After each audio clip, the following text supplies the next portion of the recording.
Si on commence à bien connaître Benoît Paire et ses sautes d'humeur, il faut bien avouer que l'Avignonnais réussit à nous surprendre à chaque fois. Dans un sport comme le tennis où la plupart des joueurs essayent de garder leurs nerfs, ils sont peu nombreux à se faire remarquer comme le Français de 33 ans. On peut bien évoquer Nick Kyrgios, son pendant australien, qui n'est jamais le dernier à sortir de son match, mais le grand copain de Gaël Monfils et Jo-Wilfried Tsonga est capable de tout sur un terrain. Très agréable en dehors des cours et toujours prêt à faire la fête quand l'occasion se présente, il est beaucoup plus instable émotionnellement sur un terrain de tennis. Il faut dire que la période n'est pas forcément idéale pour Benoît Paire, qui a dégringolé au classement, descendant à la 179e actuellement, alors qu'il avait plutôt bien débuté la saison lors de l'Open d'Australie.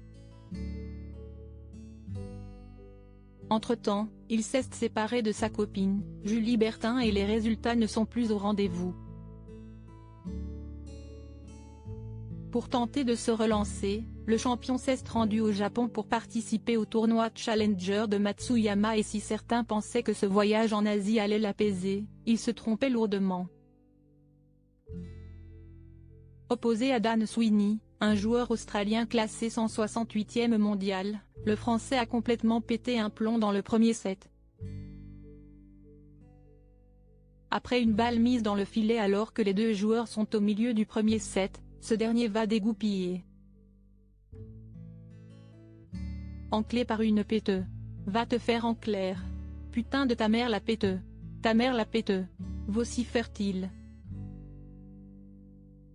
Des insultes très lourdes même si l'on ne sait pas s'il les adresse à son adversaire, à l'arbitre ou à lui-même, et ce n'est d'ailleurs pas fini.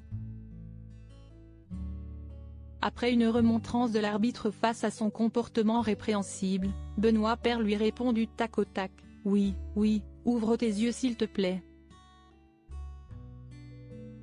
Après avoir finalement perdu le jeu, l'ex-compagnon de chien retourne à sa place, mais continue de se plaindre.